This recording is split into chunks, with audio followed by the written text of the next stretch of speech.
Today's homily is entitled Abundance Everywhere. Normally I only have one reading to share with you, usually the Gospel. But today I want to start with a short passage from Isaiah. Isaiah actually was a pseudonym, and in addition there were three of them. The first part of Isaiah is composed in the years of the insecurity and fear before the Babylonian Empire sent the Jews from the 10 southern tribes into exile in Babylon in 589 BCE. The second one is composed during the exile itself, which extended for over 50 years. The original journeyers, mostly dead, and with their children and grandchildren, returned to the Holy Land under the beneficent reign of Cyrus the Persian. The third Isaiah has these words of welcome to the tired and hungry travelers, most of whom had never even seen the Holy Land or the temple in Jerusalem, which still lay in ruins after it was leveled as they went as prisoners to a land far to the east. Isaiah 55, 1-5.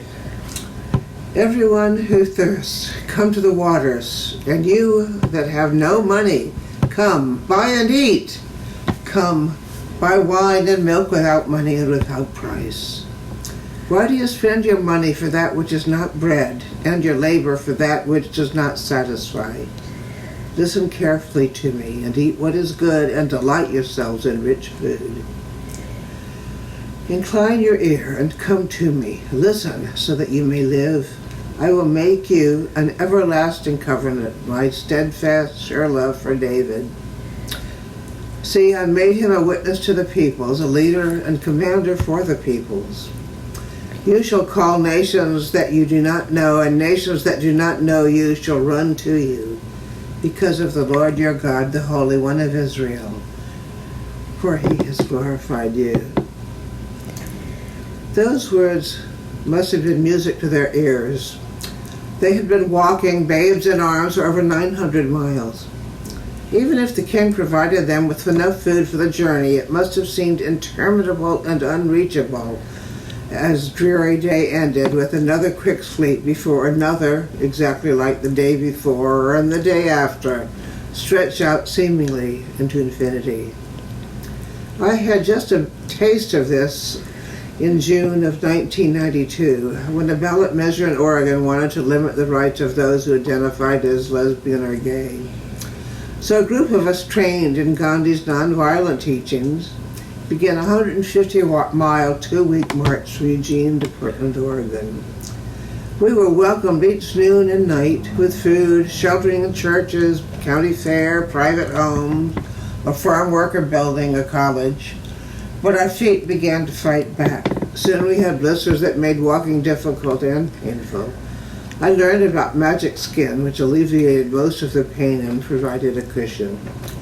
But we became more and more weary as the much shorter journey continued on. By the second to last day, with our goal in sight, I had to have my partner pick me up and take me to urgent care. I had developed pneumonia, so I missed the last couple of days. I did manage to make it to the parade, where our weary yet triumphant group marched up front, right behind the dykes on bikes. Here's a picture of our group proudly leading the gay parade in Portland, Oregon. We gradually added lesbian, bisexual, and trans. I'm in there somewhere.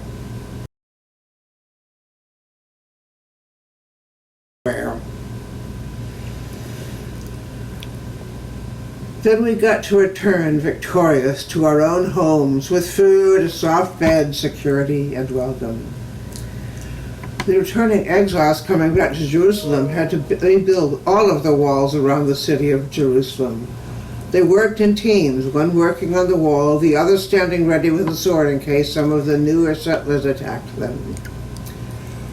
And yet ultimately the temple was rebuilt, perhaps more glorious than before, and they had relative peace, albeit under Greek then Roman rule, until Jerusalem was destroyed again in 70 Common Era, about 40 years after Jesus was crucified by the Roman authorities.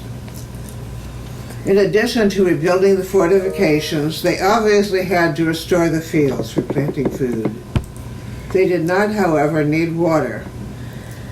In the 8th century before the Common Era, King Hezekiah had the vision to deal with the lack of water in the city.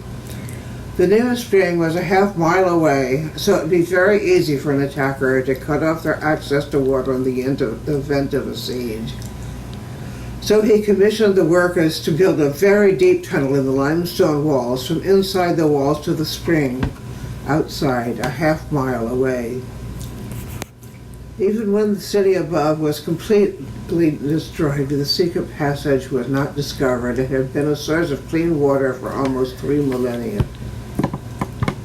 When I visited the Holy Land in 1986, the tunnel was on my list. A classmate, a Benedictine monk, and I managed to get a special pass to walk through it by ourselves. We both had flashlights, but mine died right before we entered. We were wearing sandals and comfortable clothes because the water was often knee-deep. Sometimes the limestone cave opened up to see a beautiful cavern. At others, we could barely squeeze through, one after another.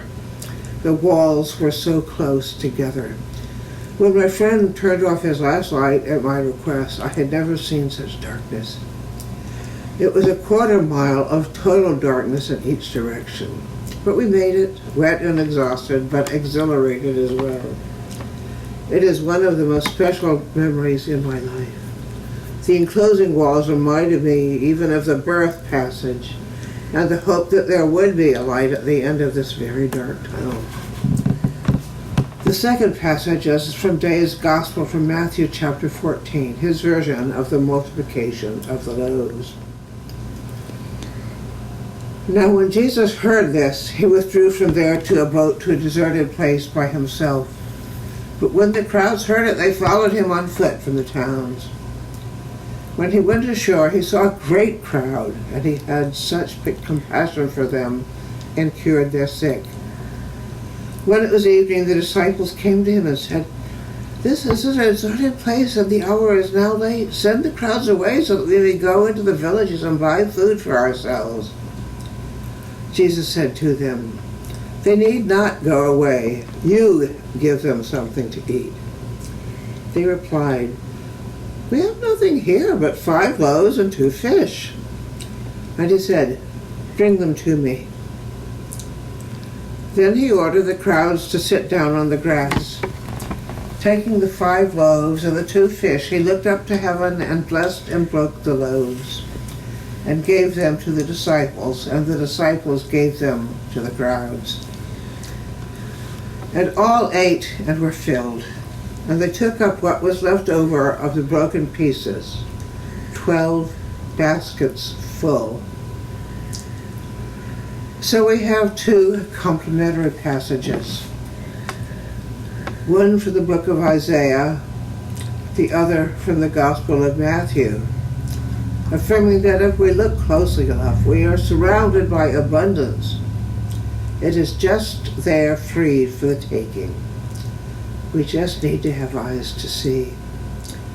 Scholars have debated heatedly over these passages in the Gospels, which show that somehow Jesus manifested bread and fish out of the ethers.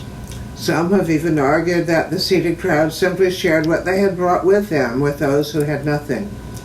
Some claim that it really didn't even happen, but is a parable teaching us not to invest our thoughts and energies in poverty and lack, but in the abundance that is already there. We just need to have eyes to see it. It reminds me of the third principle of the Unity movement. I was ordained as a Unity minister in 2006.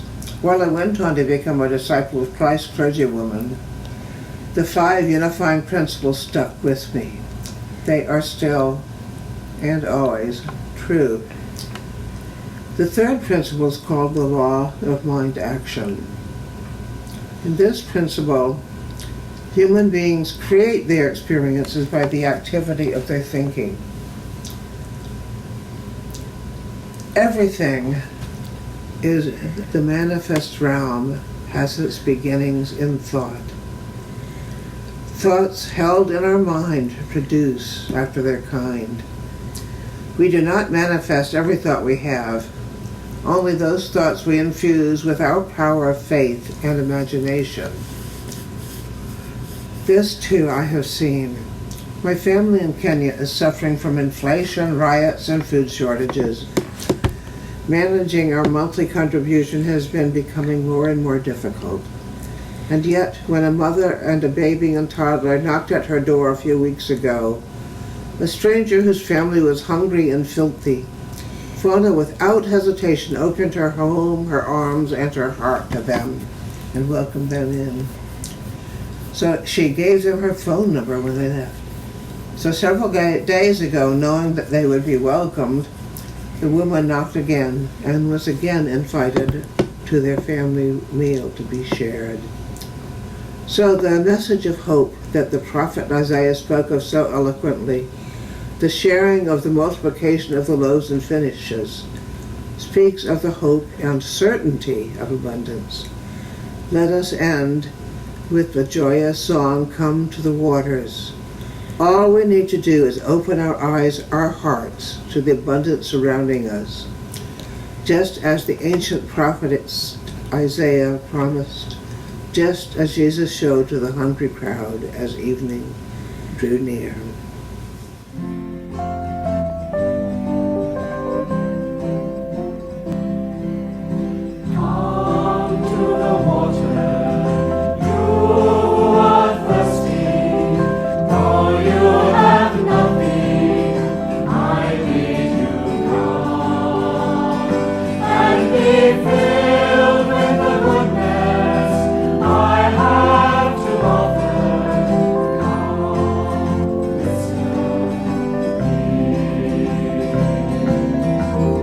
Spend your money on what cannot fill the emptiness deep in your heart.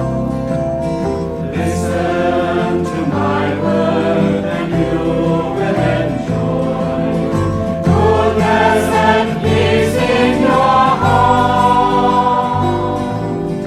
Come to the water, you who are thirsty, though you have nothing, I bid you come and be filled with the goodness I have to offer. Come, listen me. Just as the heavens are high above earth, my ways and thoughts beyond you. Call me your Father, and though I am near, I will be Father to you. Come to the water, you who are thirsty, though you have nothing, I bid you come and be filled with the goodness I have to offer. Come, listen me. Just as the rain falls to water the earth, just as a seed becomes bread,